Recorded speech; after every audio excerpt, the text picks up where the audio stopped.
Hey, what's up, guys? It's Pixel Fox here, and I am here with my Carolina green anole, or green anole, whatever you like to call them. Now, this is my script right here, so I'm gonna try to stick with the script, but let's get into some pretty cool facts about them. Starting today, we'll start out with our first topic, their ability to change color. So sometimes you will see a green anole, small lizard like this, on your fence line, and they'll change from a vivid green to a very dark brown pretty quickly. The reasons behind this is when they're green, they're happy and they're very active, and it's partly to blend in with their habitat, but sometimes not. It's just to show off for the ladies during spring and summer.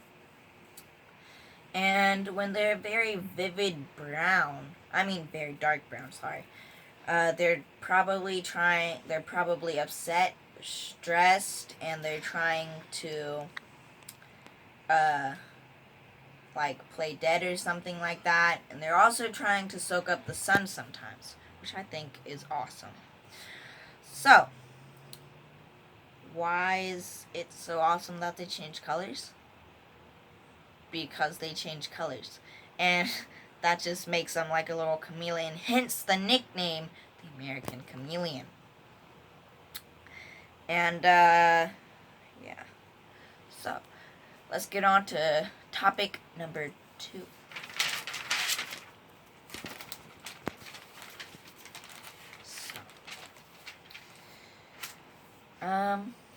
Topic number 2 is the size of prey that they can take down and their prey items. So here I have a number of things with me. We will start out to the size of prey that they can actually take down. This is the leg of a ginormous grasshopper. Please put that back. And just for scale, this is my green anole's head. This is the grasshopper leg. And you can see how big, you can basically recognize how small she is versus how big this leg is. She ripped this off of the leg of a giant grasshopper that I put in her tank one day, just to see if they would cohabitate, or however you say it. Now, giant grasshopper is still alive, surprisingly, but I did move him to a different habitat. Surprisingly, giant grasshopper turned out to be a she anyways, because it laid eggs. Now, back to the green anoles. They eat a majority of things, mainly anything like they can take down, right? This includes crickets, small cockroaches, small insects, maybe a couple of little tadpoles in a puddle or something, and some mealworms. Mealworms I have here today, and they're in this with me. Mealworms will eat a majority of things, a majority of fruits and veggies, and thank you. So mealworms are beetle larvae. Can I show them? Still insects, but they do classify as grubs because they do dig themselves into the ground. Now, I've already tried to feed her on camera once, and the camera went out of battery, and it sucked, and it was crazy because she didn't eat, and because the camera ran out of battery. But if you do feed them mealworms or any type of grub, you need to know that grubs are not very active prey. Not very active. What they do is they will bury themselves in the ground and continue with their complete metamorphosis. And a complete metamorphosis means that they pupate into something else. I guess in simpler terms, they start out as one thing and come out as another. Unlike crickets and some species of dubia roaches, which have an incomplete metamorphosis. An incomplete metamorphosis just means that they look just like the parents, and they only get bigger and bigger and bigger. They don't pupate into anything else. They stay the same throughout their whole life, except for growing bigger. Now, this right here is... Oh my god! It moves. Oh my god, it moves. This is a pupating mealworm. Looks pretty much like an alien.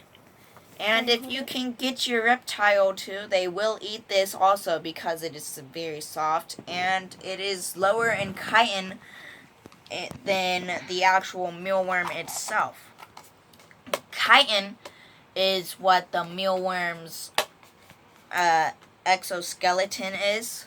The exoskeleton is the outside, so with mealworms and superworms, which they can't eat, but bigger reptiles will eat.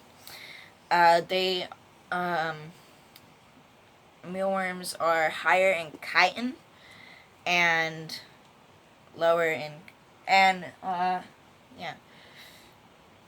but they will eat them. But I'd prefer crickets because crickets are more active. So, topic number 3, I believe. Shedding patterns. Shedding patterns are very normal. They continuously shed their skin throughout their life, but as they get older, it does slow down very, very much. As my female here has shedded mostly through her life, she's slowed down dramatically in shedding. No, actually, I'm going to put her down here. And, okay. Okay. May I hold her? Yes. Ooh. They can... Yeah, let's make sure. Jump very far distances, almost 5 times their body length, or 10 times in some cases. It's very amazing. Now back to the shedding patterns. To help them shed, I would prefer people put in some shed boxes, as I call them, or humidity boxes that other people call them. And you'll notice that as she warms up here, because she just woke up from a nap, she's very active. No. But yeah, their jumping capability is very amazing. So, but without a shed box or a humidity box or whatever you call it, they will need regular morning and evening mistings, which I still do even with my shed box in there. And the shed box you can basically make for them out of a small water bottle filled with some moss, and basically just put some water in the bottom of it and mist the inside, which is basically how I made mine for her and my other lizards. Now you can make hides for them. It's very easy. They're very small lizards. We do have my dog here today, and if she was awake, she would not be happy. She's attempting to climb Mount Dogmore. So, back to the video. Please stop jumping everywhere. Please. So, shedding capabilities, we've already gone through that. Yeah. So, what else? Oh yes, their lifespan.